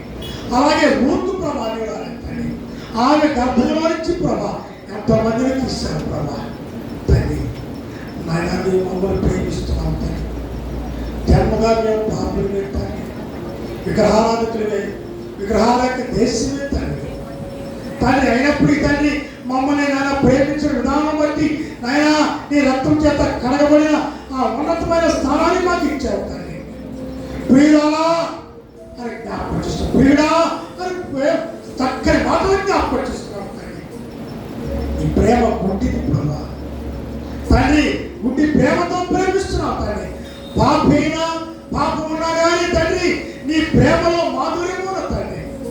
తండ్రి కనగబడే స్థితి ధరించినాడు తండ్రి. ఆయన ప్రతి బిడ్డలు జ్ఞాపకం, ప్రతి వ్యక్తిని జ్ఞాపకం చేసుకో. అందరినీ సమానంతంగా ప్రేమిస్తున్నాను తండ్రి.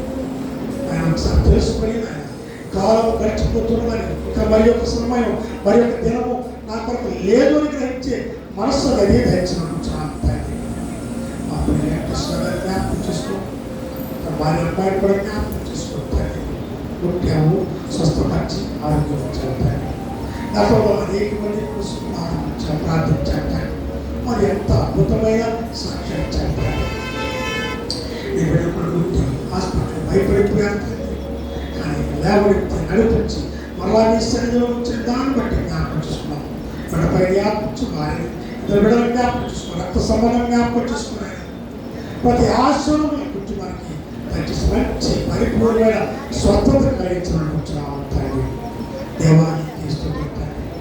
ఆ పుస్తకం పెట్టిన మాటలు కూడా జ్ఞాపకం చేసుకుంటారు.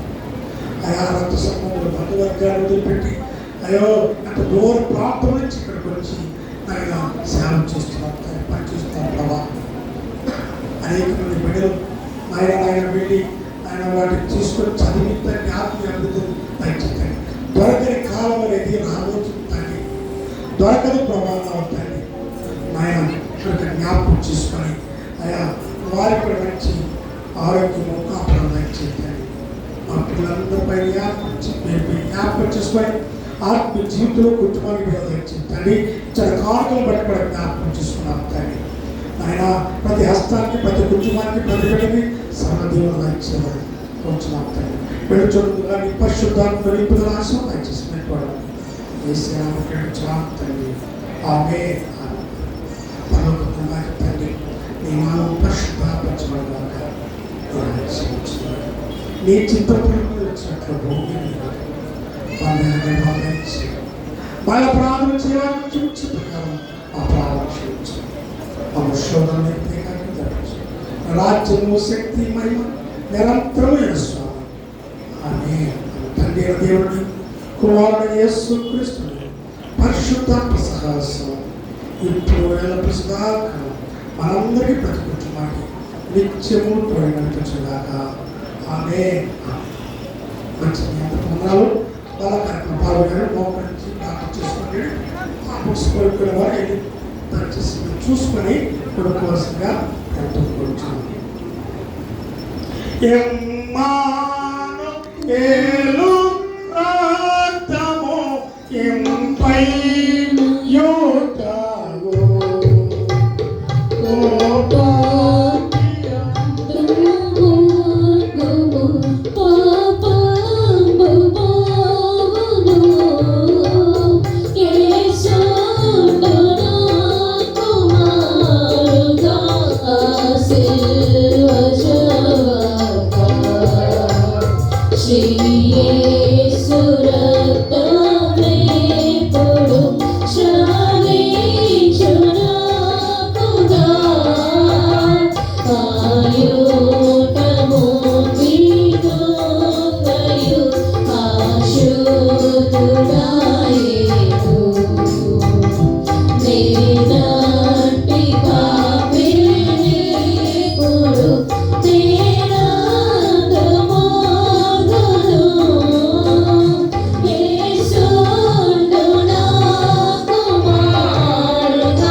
తండ్రి లోకంలో జీవిస్తుండగా తండ్రి అనేకమైన అనారోగ్యాలు, సమస్యలు సహజమే తండ్రి.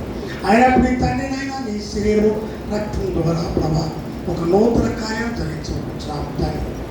సర్వదీవం వచ్చేసి ప్రతి ఒక్కరు ఏ సేన బట్టి కూర్చున్నాం తండ్రి. ఆమె ప్రభు తానప్పటికి కూడా ఒక రొట్టెని పట్టుకొని కృతజ్ఞతాస్తుతులు చెల్లించి వెళ్చి తన శిష్యులకు ఇచ్చాను. ఆమె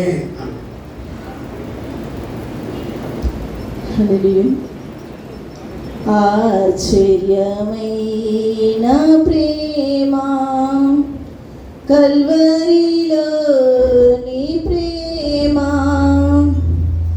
మరణము కంటే బలమైన ప్రేమది నన్ను జయించే నీ ప్రేమ ఆశ్చర్యమైన ప్రేమ కల్వరిలో నీ ప్రేమ మరణము కంటే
ఆశ్చర్యమైన ప్రేమ కల్వరిలోని ప్రేమ ఆశ్చర్యమైన ప్రేమ మరణమును వీడిన ప్రేమ ధరలో పాపిని వెదకిన ప్రేమ మరణమును వీడిన ప్రేమ ధరలో పాపిని వెదకిన ప్రేమ తను కరుణించి ఆదరించి దయదలిచి నిత్య జీవమిచ్చే నన్ను కరుణించి ఆదరించి దయదలిచి నిత్య జీవమిచ్చే ఆశ్చర్యమైన ప్రేమ కల్వరిలోని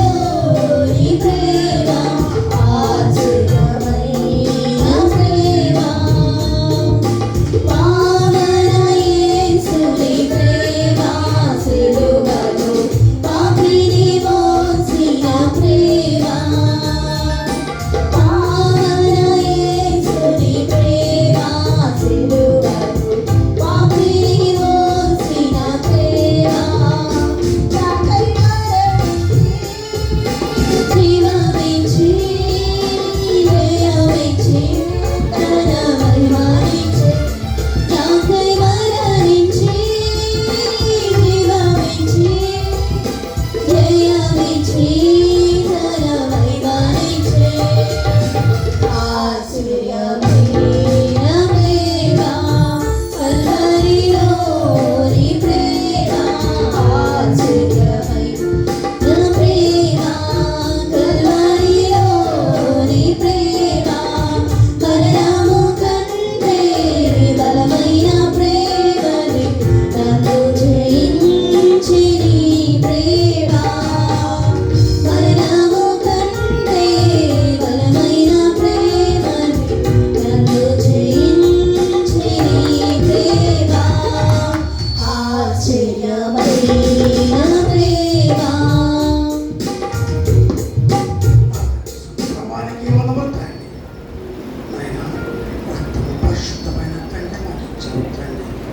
ఈ లోకములో ప్రభా ఆయన ఈ లోక సంబంధ ఆహారం కన్నా శ్రేష్టమైనవి పరిశుద్ధమైన శరీరము రక్తము నీ ఆహారం తండ్రి.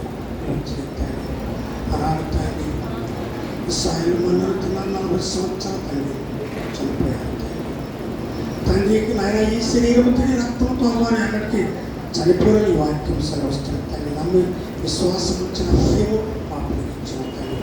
రక్తాన్ని ప్రభా నీ ఆశ్రయించి పరిశుద్ధపరచు తీసుకున్న ప్రతి బిడ్డపైన ఆత్మచం ఏ సేనానికి వచ్చినాము తండ్రి. ఆమె నా ప్రకారమే భోజనం పాత్ర వ్యక్తిగా ఆశ్రయించి పరిశుద్ధపరచు తన శిష్యులకు ఇచ్చాను. ఆమె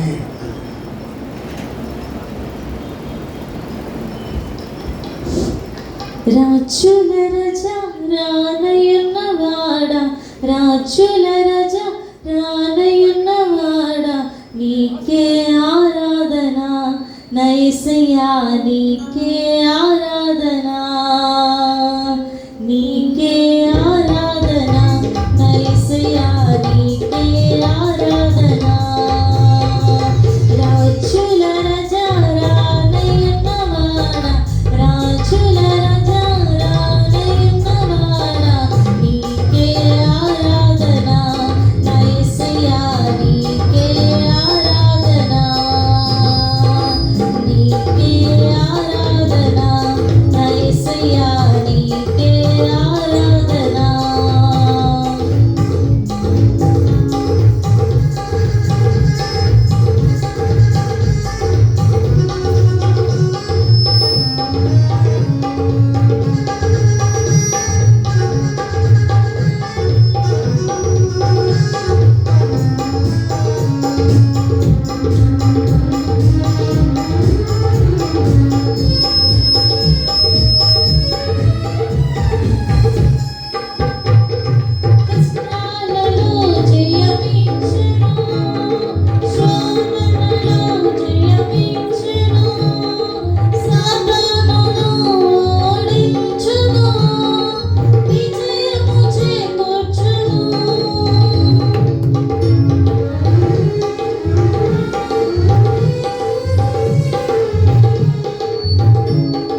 నీకే ఆరాధన నా యేసయ్యా నీకే ఆరాధన నీకే ఆరాధన నా యేసయ్యా నీకే ఆరాధన నీకే ఆరాధన నా యేసయ్యా నీకే ఆరాధన.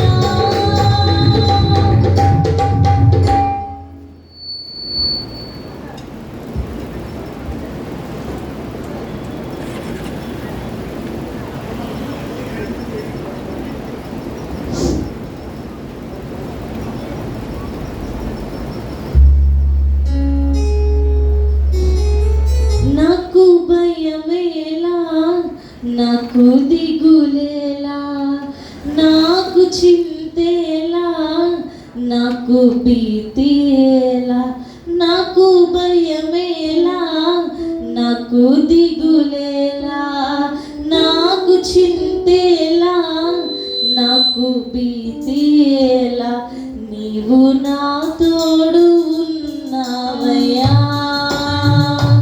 నాకు భయమేలా నా యేసయ్యా నీవు నాలోనే ఉన్నావయ్యా నాకు దిగులేలా నా యేసయ్యా నీవు నా తోడు ఉన్నావయ్యా నాకు భయమేలా నా యేసయ్యా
చేత శరీరం చేత లోకాన్ని జీవించే విశ్వాసం భక్తి జీవితం మాకు దయచేసి విలుచుండగా ఈ పరిశుద్ధాత్మ దీవెన మాకు మా కొంచెం ఇచ్చిన హస్తానికి ప్రతి గుర్తుమారికి నేను ఆశలు కలిగించాను ఆమె దేవుని కుమారుడు యేసుక్రీస్తు పరిశుద్ధ సభ సూపర్ సదాక మనందరికీ కూడా నడిపించిన దాకా